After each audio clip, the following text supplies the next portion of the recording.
আমি বাসায় যাওয়ার সময় সব সময় আপনি এখানে দাঁড়িয়ে থাকেন কেন? আমি তো আসতে চাই না, কিন্তু আমার মন তো নিষেধ শোনা না। মনকে বোঝান, আপনার মন আপনি যা বলবেন তাই বুঝবে। আমার মন তো আরেকজনকে দিয়ে দিচ্ছে। কাকে দিচ্ছেন? সেটা আরেকদিন বলি। এখন বললে কি হয়? যদি শোনার পরে আর কথা না বলে আমার সাথে। আপনি আর আমার জন্য এভাবে দাঁড়ায় থাকেন না, আমি যাই। দাঁড়াও, কালকে কোচিং এ কখন যাবা? দাঁড়ায় থাকার জন্য? আচ্ছা আব্বা, তুমি না আমাকে বসলে একটা ফোন কিনে দিবা? এখন ফোন কিনে দিলে তোর তো পড়াশোনা কোন থাকবে না। আমার কত স্বপ্ন তোর ডাক্তার বানাবো। এখন অ্যাডমিশনের সময়, অ্যাডমিশনের কত পড়াশোনা, কত খোঁজ খবর রাখতে হয় অ্যাডমিশনের জন্য, অ্যাডমিশনের ফর্ম সবকিছু অনলাইনে। এটা ফোন না থাকলে হয় বলো তো? আচ্ছা বিয়ের মতো আমার মন তো আরেকজনকে দিয়ে দিচ্ছে। কালকে কোথায় ছিলেন? আব্বা একটা কাজে বাইরে পাঠাইছিল, আমি যে আসি নাই। তুমি তো আমাকে মনে মনে খুঁজতেছিলে। না, আমি আপনাকে কেন খুঁজবো? আমি না আসলে তুমি খুশি হবো না? খুব ভয় করে। বাবার আমাকে নিয়ে অনেক স্বপ্ন। আমি কখনো তোমার স্বপ্ন ভঙ্গের কারণ হবো না। তবু আচ্ছা তুমি ফোন ব্যবহার করো না কেন? আমি কি আপনার মতো বড় লোক? আচ্ছা আমি তোমাকে একটা ফোন কিনে দেবো। আপনার ফোন দিয়ে আমি কি করব? ধার দিলাম তোমাকে একটা ফোন, তুমি যখন ডক্টর হবা আমাকে কিনে ফিরে দিও। না থাক, আমি বাবাকে বলছি। আচ্ছা আমি যে আমার দেরি হয়ে যাচ্ছে। হ্যাঁ তো দেখ কি আছে। আপনি নিজের জন্য কিছু আনলেন না? আরে আমার জন্য কি আনবো, আমার তো সবই আছে। কিসে? একটু পানি দাও তো। বলেন তো আমাকে। ঐশী, তুমি ফোন কিনছো? Yes, surprise. আপনি কিন্তু এই খুশিতে আবার বারবার আমাকে ফোন দিয়ে ডিস্টার্ব করবেন না, রাখবেন। ওকে, করবো না।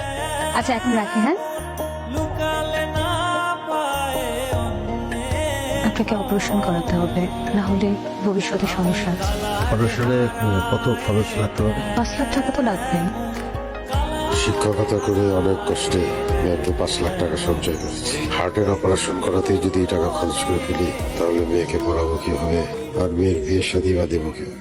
তেমন কিছু না, ওষুধ দিছে, নিয়মিত ওষুধ খেতে মাস। তোমার ভাই রবিজের সাথে আর কথা হয়েছিল?